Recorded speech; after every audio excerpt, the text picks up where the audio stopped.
Yeah, so good evening, everyone. We'll start with the session. So, welcome to the week 9 NPTEL session on the course Integrated Waste Management for a Smart City. I'm Abhishek Raj, PMRF scholar in the Department of Civil Engineering, IIT Madras. So, we'll start with the overview of week 9. Then we will discuss the questions from the practice assignment. So, there will be around 12 to 13 questions. Some of them will be polls, which the students are encouraged to answer, and then we can take on some doubts. So starting with the overview of week 9, so there were 5 lectures. So lecture 1 was about leachate collection system.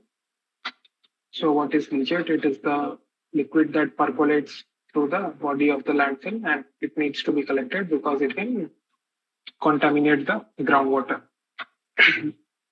So how is leachate collected? So we will have a liner system installed in landfill. Then there was the concept of waste stabilization. So how, depending upon when the cover is provided on the waste, how the degradation of the waste takes place in 4 stages. So that was the waste stabilization part. Then in lecture 2, it was about leachate treatment. So what are the methods that are used for treating the leachate that is obtained using the liner system? Then it was about the landfill gas. So there will be a number of gases that will be produced in a landfill due to the anaerobic or aerobic degradation of the waste. So that gases, due to their odor or corrosive properties, explosive properties, they should be collected using wells. Then we had the third lecture. It was about bioreactor landfill. So here basically we recirculate the leachate to enhance the degradation process so that it can be done in a shorter time span. Then we had landfill operation, followed by lecture 4. It was about landfill sizing. So how do we decide how much size should be of the landfill? So this will depend upon the factors such as the population of the city and waste generation rate. Okay, so this was the first part of lecture 4. Then we had what are the type of issues that are faced with landfill, such as odor is there,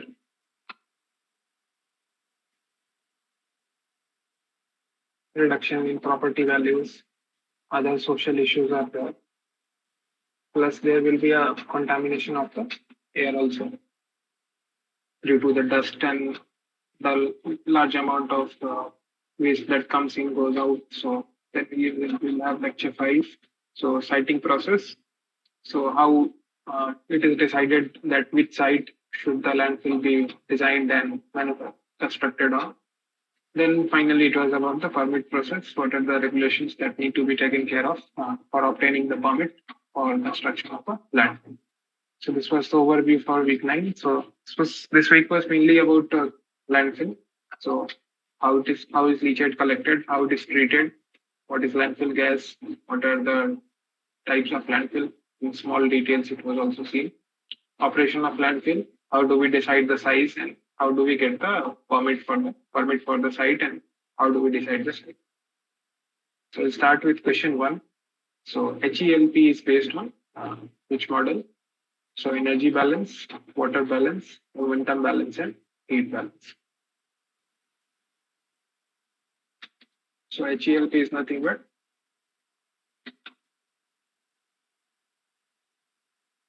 what is answered.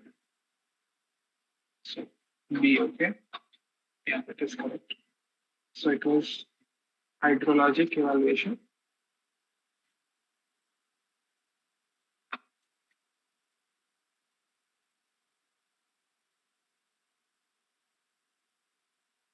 Landfill performance. So this is HELP. So this is obtained from the US EPA guidelines. So it is based on water balance. So what we do is we take the inputs, summation of all the inputs, we equate it to the summation of all the outputs of the system. Here our system is nothing but the landfill is our system here. And there will be certain losses that are happening. So input equals output plus losses. So using this, we will try to find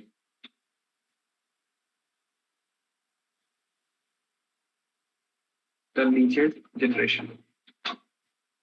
So this is like the general concept that is used, and it is used to obtain the amount of leachate that landfill will generate. So it is as per the USEP. So HELP is based on water balance. So this is also water balance concept is also used in the subject of hydrology. So it is taken from there. Moving on, we'll discuss this using the slide also. So this is the first lecture of this week. You can refer to. The answer was option B, water balance. So here can be seen in a simple diagram. So this is the HELP concept. So it is based on water balance model. So P is the precipitation that will happen. It may not happen every time, but it will happen. R is the runoff. L is the leakage of leachate. Q will be the discharge that we need to find. ET will be the evapotranspiration from the landfill surface, because we'll use soil as a cover material, so there may be growth of some vegetation, so that will also kind of affect how the water balance is happening. So this is the overview of the HELP model. Moving on to question number 2. So question number 2 is a poll. So the pH is minimum in which phase of the landfill stabilization stage? The given options are methane forming, acid forming, preliminary aerobic, and final aerobic. I'll just drop a poll and can answer it in the chat also. So we have a response. So B. Okay.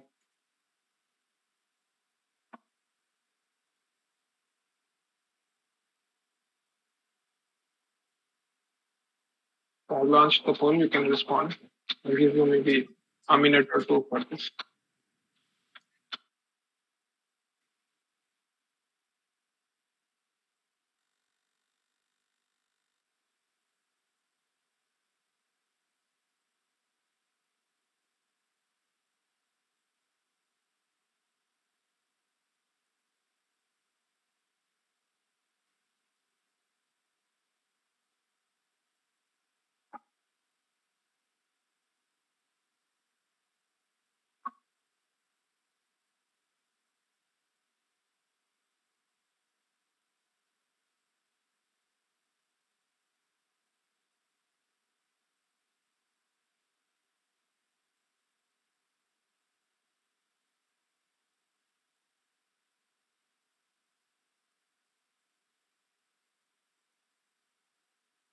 If you have any other responses. Okay. Two people have responded. B.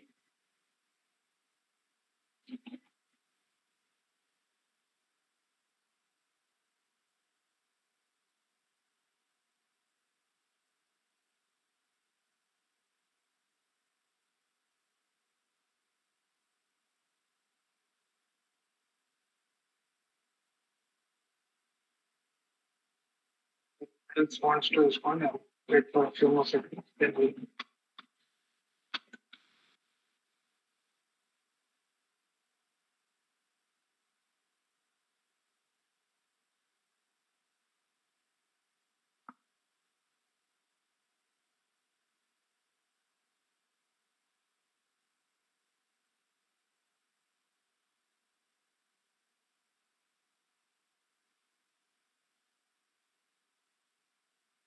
এটা B হবে?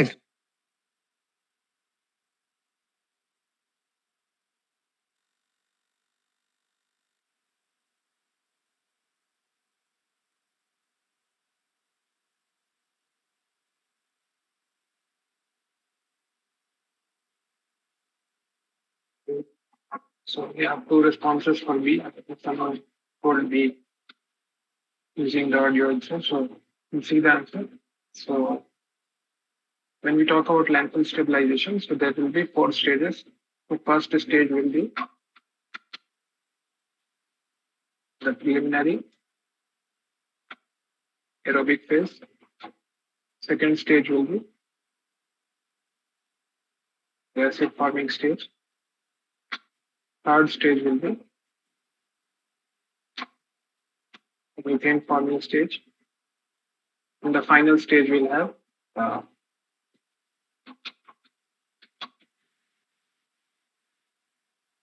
second. The final stage will be aerobic process. So 4 stages we'll have in the landfill stabilization process. So what happens is, firstly we'll have aerobic phase, then acids will start getting formed. So basically the organic compounds, large molecular weight organic compounds, they will be converted to acids. Then on the acids, the methanogenic bacteria will act and they will convert it to methane. And finally, we'll have an anaerobic phase. So 4 stages. So quite obviously, so acids will have a lower pH. So whenever acids are getting formed, so whenever the acid concentration will increase, so let's say this is the concentration of the volatile fatty acids. So if we see the corresponding pH, so you'll see a decline and then the pH will stabilize. So whenever the acids are peaking, so we'll have a low pH value. So pH will be minimum in the acid forming stage, which is option B. Moving on to see the solution. So option B was the answer, acid forming. You can refer to first lecture of this week.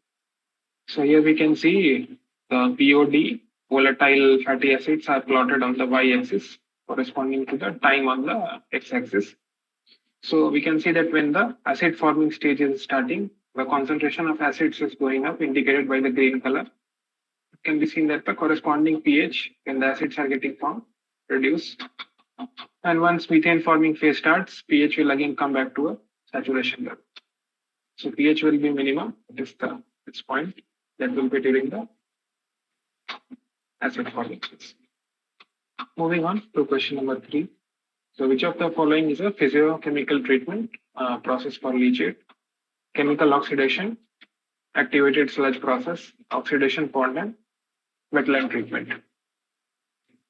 So for leachate, there will be different kinds of treatment processes.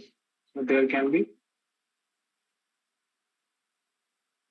physiochemical processes, and then we have the biological processes. So in physiochemical processes, we will use physical process or a chemical agent, or it can be a combination of both. In case of biological process, we will have microbes at work. So they will degrade the leachate and try to treat it.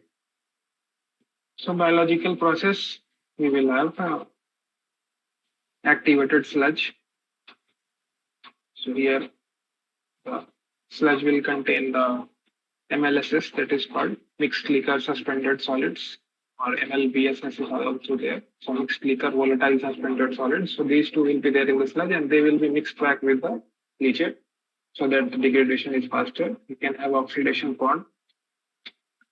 So this is facultative usually. That means oxidation pond will be a combination of aerobic and anaerobic. So at the surface, there will be oxygen supply. So aerobic degradation will happen. And bottom of the pond, there will be lower level of oxygen. So anaerobic degradation also happens at the bottom. So it is called as facultative system. And finally, we'll have wetland. So we'll try to basically simulate a wetland. So if you know, wetland is said that it treats water. So there will be vegetation, sand, gravel, microbes. So different kinds of components are there in the wetland. So they treat water accordingly. So some level of treatment can happen in a wetland also. So a similar situation, a simulated situation is created for treating leachate. So activated sludge process is biological. Oxidation pond is also biological. Wetland is biological. But when we see chemical oxidation, here we will use a chemical agent. which will try to oxidize the leachate to make it less harmful. So this is a physiochemical process. So A is the correct answer.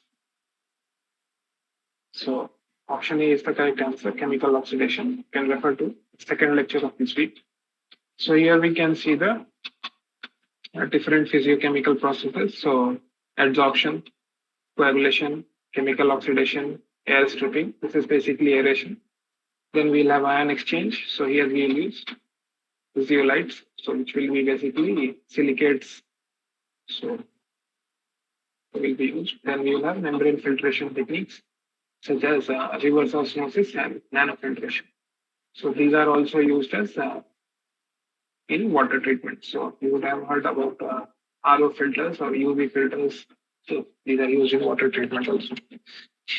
So the process effectiveness, which process works better, it will depend on the age of the landfill. So for different ages, whenever the year is there, so 5 years, 10 years, how much old the landfill is, depending upon that, the process efficiency will get designed. Then moving on to question number 4. So match the following leachate treatment process effectiveness for a landfill. So we'll have the leachate type and we have the adsorption process. So biodegradable and good, intermediate, fair, poor, and stabilized, good, fair.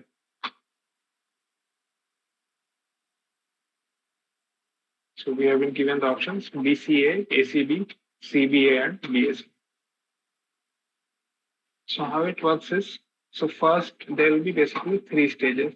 So S1, S2, and S3. So firstly, it will be, the landfill will be in a biodegradable stage. So the waste will be fresh, so it's still in a degradable stage. After some degradation happens, it is called as intermediate. So there may be some biodegradable waste and some waste cannot be degraded further. And finally, when the landfill becomes old enough, we will have stabilized stage. Then depending upon that, how will the adsorption be? So initially it is biodegradable. The molecular weights will be large, even in the waste and the leachate. So depending upon that, absorption will not be as good. Will be like very low. Efficiency of adsorption will be low because for adsorption, we usually try to have low molecular weight compounds. Because what will happen is, for adsorption, we use an adsorbing agent such as, let's say, charcoal. So charcoal will have a certain surface area, let's say A. So if the molecular weight of the compound is large, so it takes more space on the charcoal. So the per unit become like per unit attachment to charcoal of the compounds in the waste of the leachate, it will be quite less because the molecular weights are high enough. But for the same charcoal, when the waste has degraded and the molecular weights are small, so efficiency of the process increases. So initially, molecular weights will be large, so adsorption will not work as well. So it will be fair to poor. So once some degradation has happened, so molecular weights will be intermediate molecular weights will exist. They will reduce compared to stage 1. So here we will obtain good to fair efficiency for the adsorption process. And finally, we will have in the stabilized stage when most of the waste has degraded, will contain small molecular weight compounds. So here we can get good to high efficiency for the adsorption process. So we can see, so 1 was biodegradable, so it is going with fair poor, so it is B. 2 is intermediate, so intermediate is good fair, so it is C. Finally, we have 3 stabilized, so that is A. So we have B, C, and A. So that is the first option, A. Moving on, so option A is the correct answer. So B, C, and A. You can refer to the second lecture of this week. So here we can see, depending upon the landfill age, so if it is less than 5 years, it is a young landfill. Between 5 to 10, it is said to be medium aged, and more than 10 years is an old landfill. So leachate type accordingly will be biodegradable, intermediate, and stabilized. So the process efficiency we see for adsorption, initially it will be fair to poor. then it will be good to fair, and finally it will be good, depending upon the molecular weight of the compounds that will exist in the nature. Moving on to question number 5. So which of the following is a non-combustible landfill gas? CO2, H2S, methane, and none of the above. Can I have quickly some response for this question?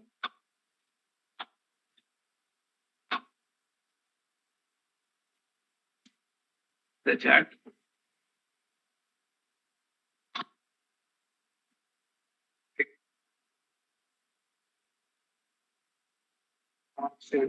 Anyone else?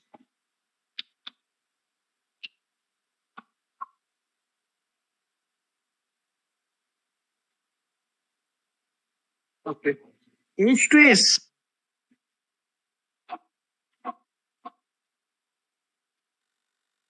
We have 2 responses for A. So landfill gas, there will be different types of gases will be there. CO2, H2S, CH4, these are the primary components. So what is the concept of combustion is? I think Sir also talked about this. So you need to have a fire triangle. So there should be something that can burn. There should be an agent. And there should be supply of oxygen. So why should there be a supply of oxygen? So that is because element that needs to burn, so let's say it is carbon, so that it can get oxidized. So let's say we have carbon, will add up with 1 mole of oxygen, so it will form CO2. So we can see that CO2 already is an oxide, so there is no potential here for further oxidation.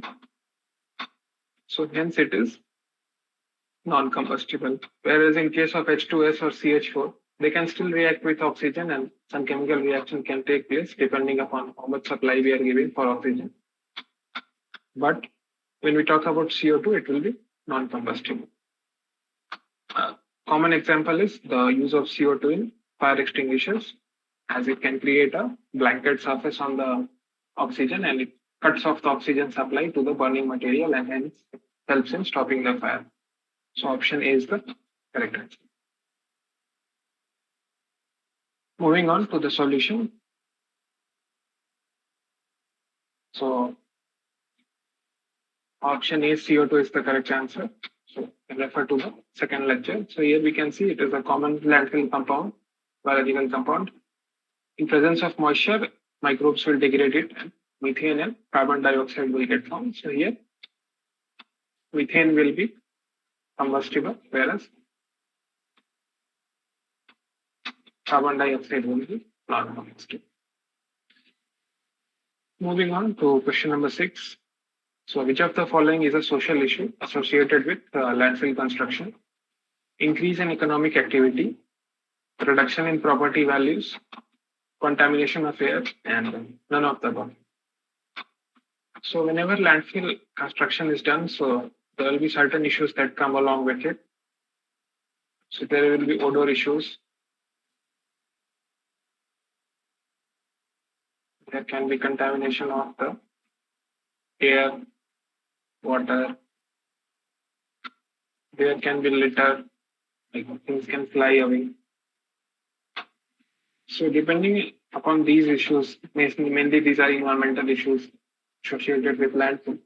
What happens is the property values beside the landfill, they reduce. Just because no one wants to live close to a landfill due to these issues, because there will be odor, contamination of air, there will be noise pollution due to the trucks that will come in to dump the waste. So due to these issues, no one wants to live there. So depending upon the demand, property value is decided. So since the demand is low, the price will go down. So there will be a reduction in the property values. So answer option B is the correct answer. So this is a social issue. So this is related to the perception of how people think, perception of the society. Environmental issues are different. This is contamination of air is also an issue, but it is environmental. It's not social. Social means something which people are perceiving how it is happening. So people will perceive that a landfill may cause some issues. So they won't want to buy land or property beside a landfill or even in its vicinity. So there will be a reduction in property values due to lower demand. Moving on to the solution. So reduction in property values, option B is the correct answer. You can refer to the fourth lecture of this week. So there are certain social issues involved with a landfill. So there will be disruption of the quality of life. So this is again linked with the other issues such as odor,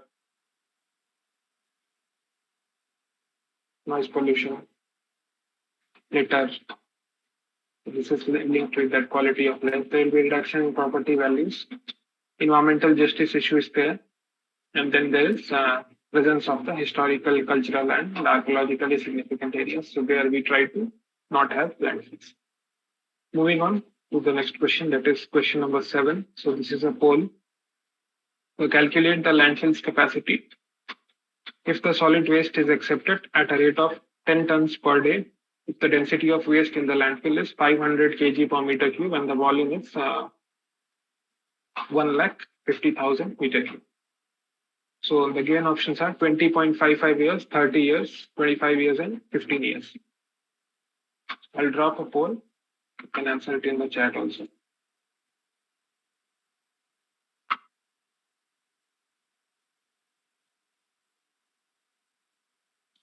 Q7.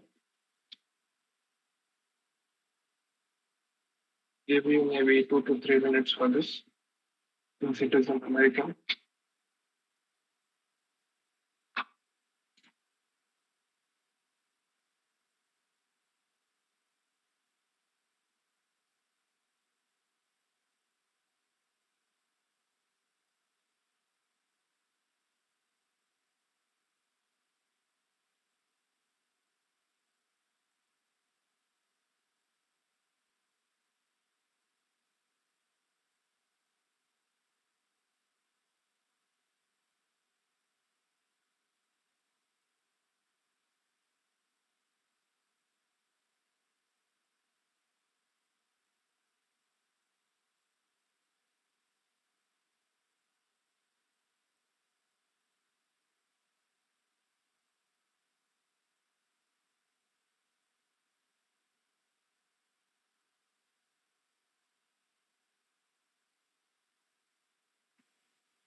We have any responses till now.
We have 2 responses for A. Another response in the chat for A.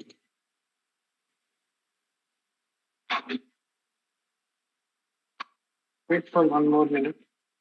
Anyone else wants to respond, then we'll discuss the answer.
So one response in the chat for A,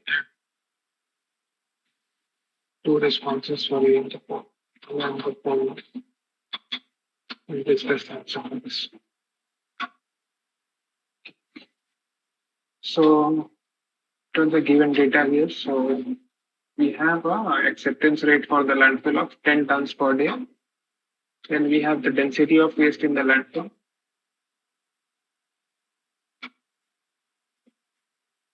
500 kg per meter cube, and then we have the volume of the landfill as 1,50,000 meter cube.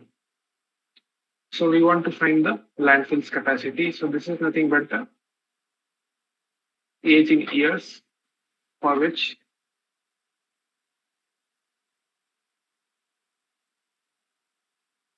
landfill can accept the waste.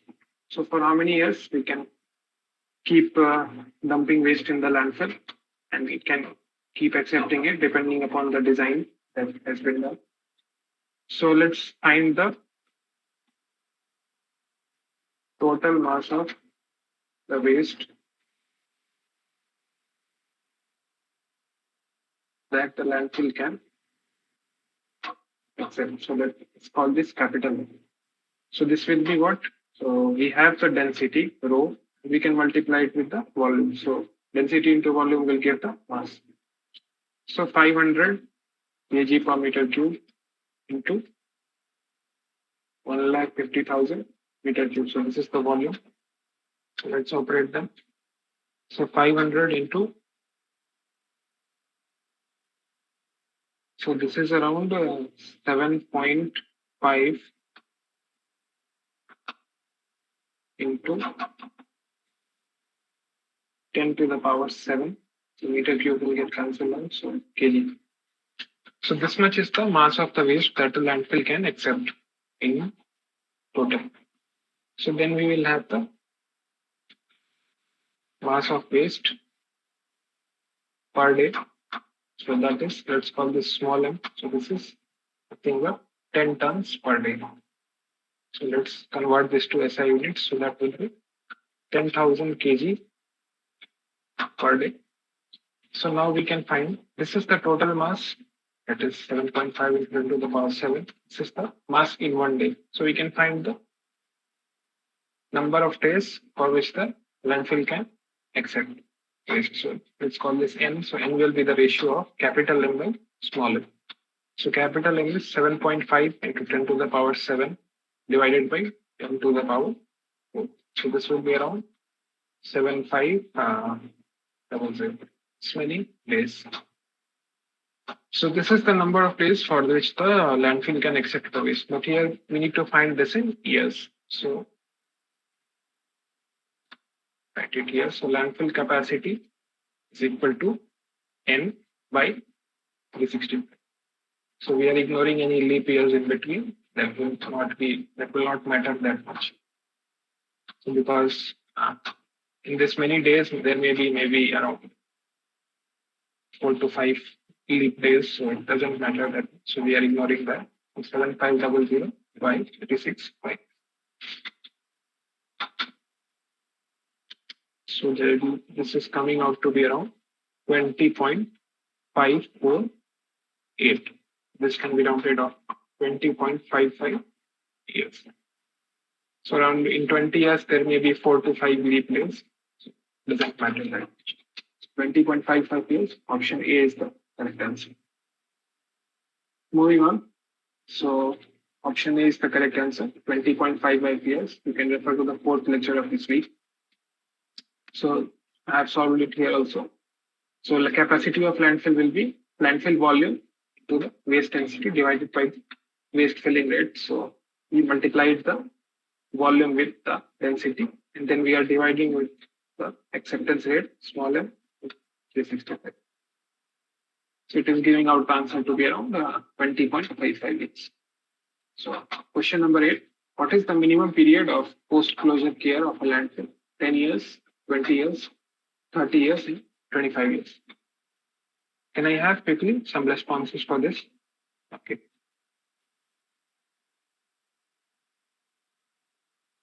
So when we close down a landfill, that is the capacity of landfill has been reached. So we cannot just evacuate the landfill. It needs to be monitored. So this is because the full degradation of waste, this may not have happened in some amount of years. So we need to ensure that if the landfill is generating leachate or landfill gas, so they need to be collected and treated accordingly. So for this, as per the guidelines and research, what has been found is 30-year period is sufficient. So for once we close down the landfill, so let's say we operate the landfill for 30 years. So after that, for another 30 years, we should monitor the generation of leachate and landfill gas. So that is the called the post-closure care of a landfill. So the minimum period is around 30 years. Option C is the correct answer. So option C, 30 years is the correct answer. You can refer to the third lecture of this week. So here we have the slide on landfill closure and post-closure. So when a landfill stops accepting the waste, it must be closed according to the regulations. So there should be an engineered cap which should be constructed to prevent any entry or misuse of the landfill. The cap is further designed to keep rainwater out and the gas inside. So it must be maintained during a post-closure period of around 30 years at least. So if we find that even after 30 years, there is enough generation of landfill gas or leachate, the post-closure period can be further extended. So moving on to question number 9. So sanitary landfill, which operates by recirculating the leachate back to the landfill to accelerate the decomposition, is called bioreactor, engineered, activated, and none of the above. So let's say we have the landfill, we have the liner system, and then we have the leachate well. So what engineers and scientists observed was that even after, like, let's say they designed the landfill for 30 years, and even after 25 years, it was seen that the landfill was still then generating large amounts of leachate and landfill gas.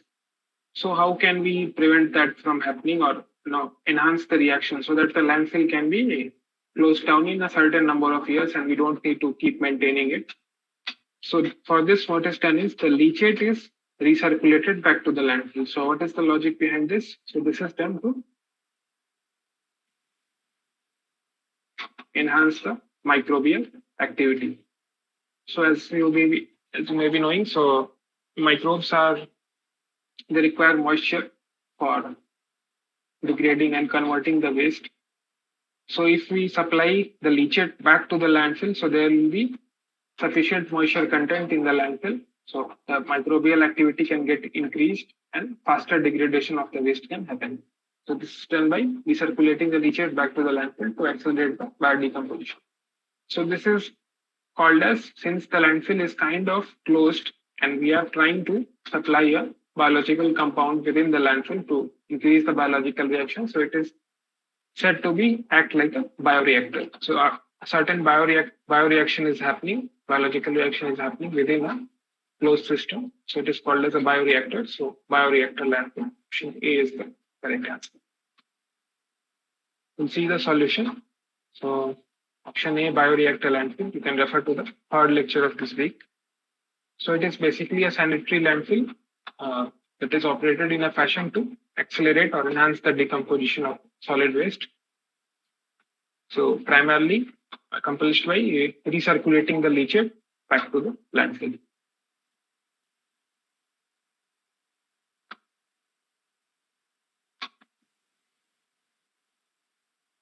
Moving on to question number 10. So question number 10 is a poll. So what are the different methods of leachate management systems? Evaporation of leachate, leachate recirculation, direct disposal onto land, and haul to offsite for treatment. So you can answer it directly in the chat since multiple answers are correct here.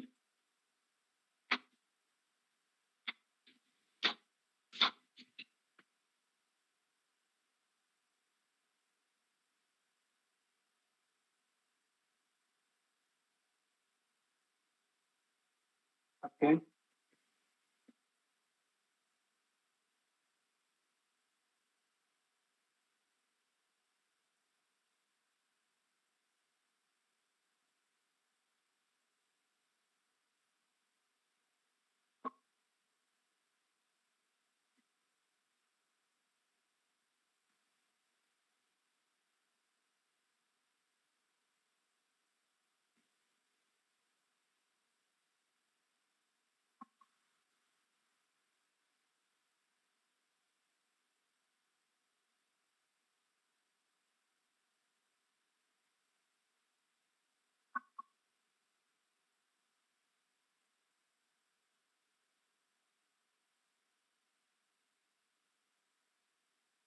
Any other responses for question 10? Okay.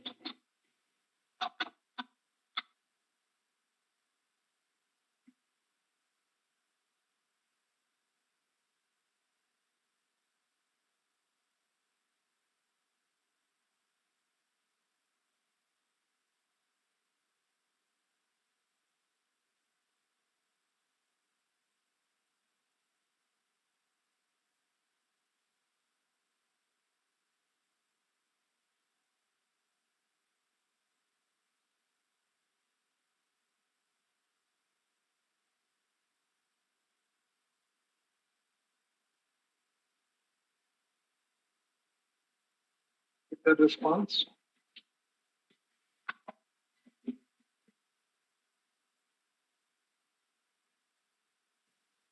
Yes, we have 5-6 people here.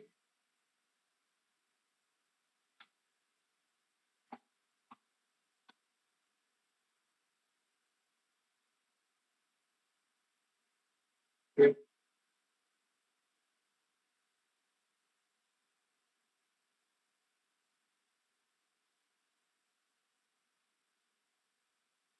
I think enough people have responded. We'll discuss the answer.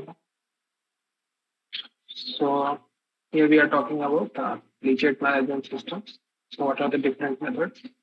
So one of the methods is evaporation of leachate. So what is done is leachate will have the water and the organochemical compounds. So the water will get evaporated from the supplied heat, and the organic compounds that basically will be the sludge that is sent to a wastewater treatment plant for further treatment. So this is one of the methods that is used. Then, as we saw in the previous question, we use leachate to enhance the microbial activity and hasten the reaction. So that is a bioreactor landfill. So that is also a way of managing the leachate, that is recirculating the leachate back into the landfill. So option B is also correct. Direct disposal of land, no, this is not done because this can lead to groundwater contamination. So this is not a desirable method of leachate management system. And then we'll have haul to offsite for treatment. So we'll directly transfer the leachate to a facility for treatment. So D is also correct. So the answers are A, B, and D. So I think 2 people answered this. Moving on to the answer. So A, B, and D, evaporation of leachate, recirculation, haul to offsite. So you can refer to the second lecture of this week. So we can have a on-site treatment for the leachate. We can haul to off-site. We can have a pipeline to transfer. We can evaporate the leachate, and finally we can recirculate the leachate for a bioreactor landfill. Moving on to the next question, question number 11. So landfill gas contains which of the following gases? Oxygen, H2S, methane, and nitrogen. So as we discussed in one of the previous questions also, so the major compounds will be CO2, H2S, and CH4. So nitrogen is not found and oxygen is not found because oxygen is basically, there will be organic compounds and they will react with O2 in the presence of microbes to form landfill gas. So O2 is one of the reactants, not the products. So landfill gas is a product from a landfill. So H2S and methane, option B and option C are. So option B and C, hydrogen sulfide and methane. You can refer to the second lecture of this week.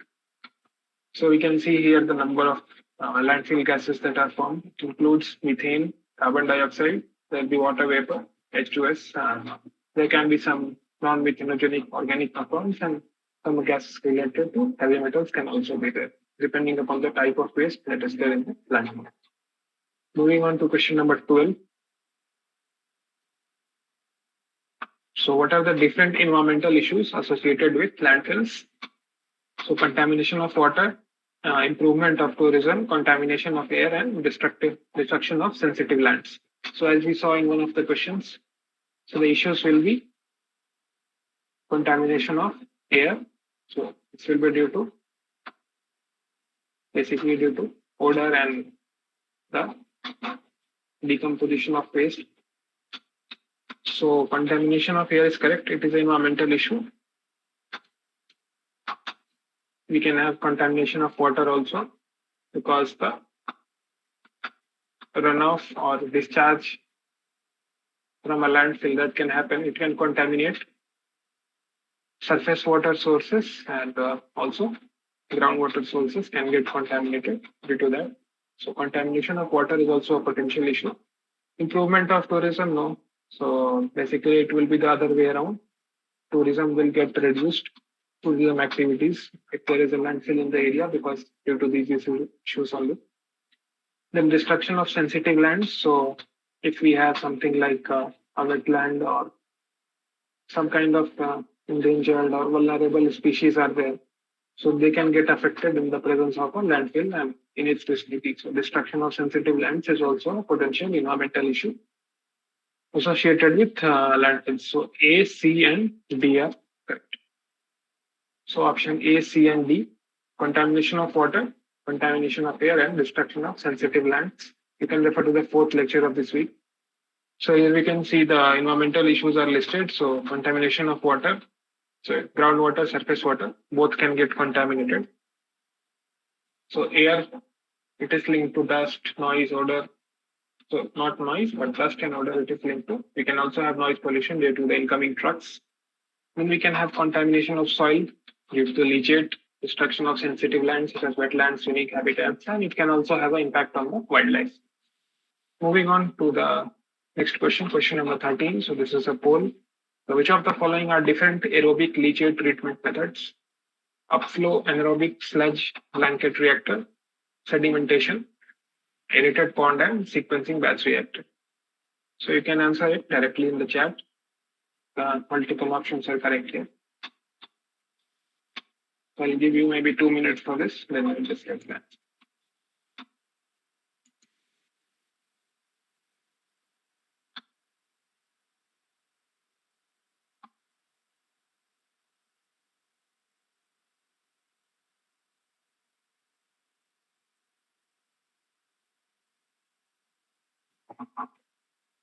Okay.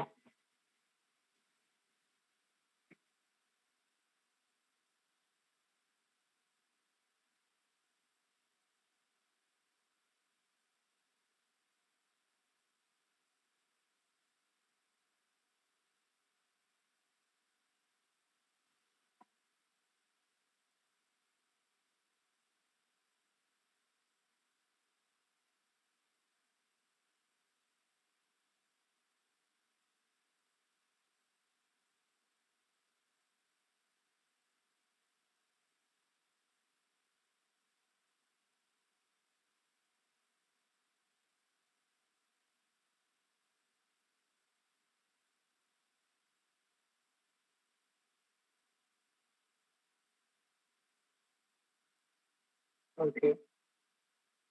So we have two responses for C and D.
Any other responses?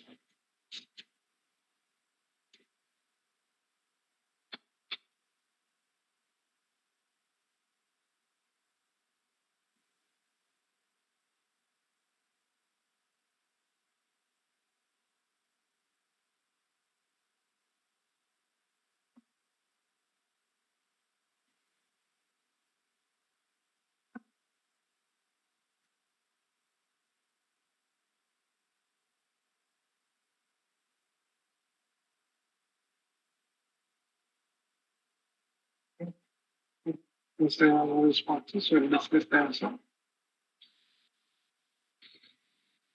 Okay, so we are talking about the aerobic leachate treatment methods. So you can see here it is written upflow, anaerobic sludge blanket reactor. So since this is anaerobic, we can remove it.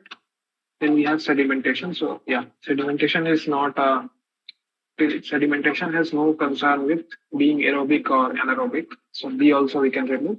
It is purely a physical process that works based on gravity.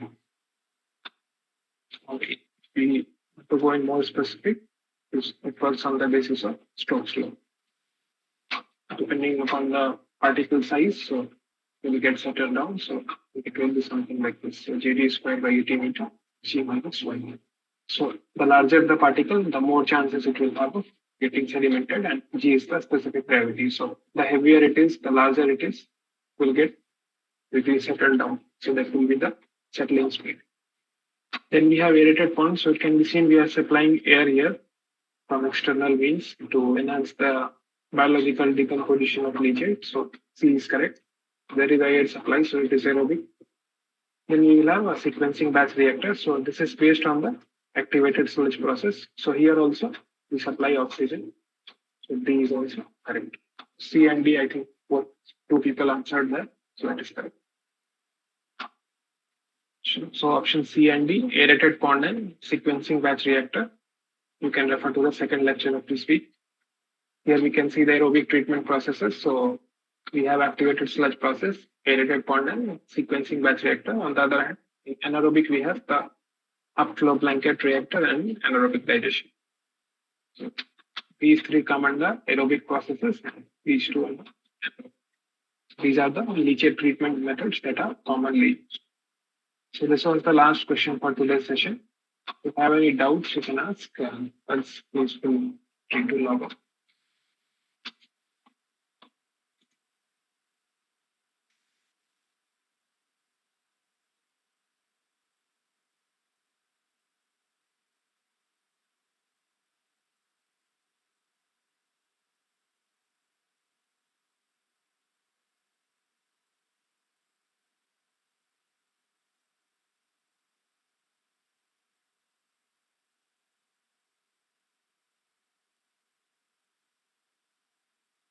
I'll wait for 2 minutes, then we will do a question.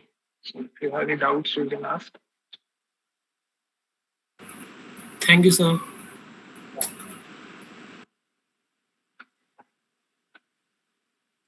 Thank you, sir. Yeah. Okay.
Okay.